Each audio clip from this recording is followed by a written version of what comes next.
विद्युत खांबांवर बसवलेले वीज मीटर जळण्याच्या घटनेत वाढ. सुरक्षा पेटीत असुरक्षित वीज मीटर. तळोदा शहरातील काकासेट गल्लीत विद्युत खांबांवर बसवण्यात आलेल्या सुरक्षा पेटीतील वीज मीटरला अचानक आग लागल्याने नागरिकांमध्ये भीतीचे वातावरण निर्माण झाले आहे. तळोद्यात खांबांवरील सुरक्षा पेटीत बसवण्यात आलेल्या वीज मीटर जळण्याची ही तिसरी घटना आहे. याआधी नवीन वसाहतींमध्ये वीज मीटर जळून खाक झाले आहेत. काकाशेट गल्लीत वीज मीटरला रात्रीच्या वेळी अचानक आग लागल्याने नागरिकांमध्ये भीतीचे वातावरण निर्माण होऊन धावपळ उडाली.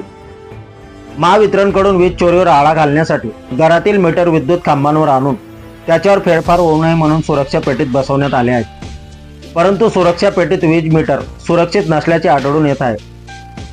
मीटर जळण्याच्या घटनेत वाढ होत आहे. महावितरणने वीज चोरीला आळा घालण्यासाठी लावलेली शक्कल मीटर जळण्याच्या घटनेत वाढ झाल्याने बेअक्कल झाली आहे. एक ना धड भाराभर चिंध्या म्हणायची वेळ आली आहे. खांबांवरील सुरक्षा पेटीत बसवण्यात आलेले घरगुती वीज मीटर सुरक्षित राहण्यासाठी महावितरण अधिकारी व कर्मचाऱ्यांनी वेळोवेळी तपासणी करून नागरिकांना सुरक्षेची हमी दिली पाहिजे, अशी मागणी आता जोर धरत आहे.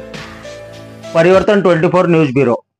तळोदा शहरात काकसडी गल्ली या परिसरात जे महावितरण कंपनीकडनं खांब्यावर मीटर बोर्ड बसवण्यात आले आहे. ते मीटर बोर्डाला काय कारणास्तव आग लागली. त्या कारणामुळे पूर्ण काकसडी गल्ली परिसरात भीतीचे वातावरण निर्माण झाले आहे. या विद्युत पुरवठा बोर्डाला पूर्ण तळोदा शहराकडनं विरोध असताना सुद्धा महावितरण कंपनीने विद्युत बोर्ड खांब्यावर बसवण्यात आले आहे.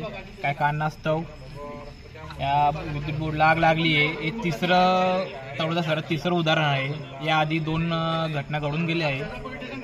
एक घटना हडकला नगर येथे घडली होती मागे.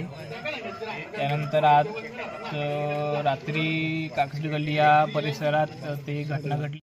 तळोदा शहरात यानंतर अशी घटना कुठं घडू नये यासाठी महावितरण कंपनीने विशेष काळजी घ्यावी.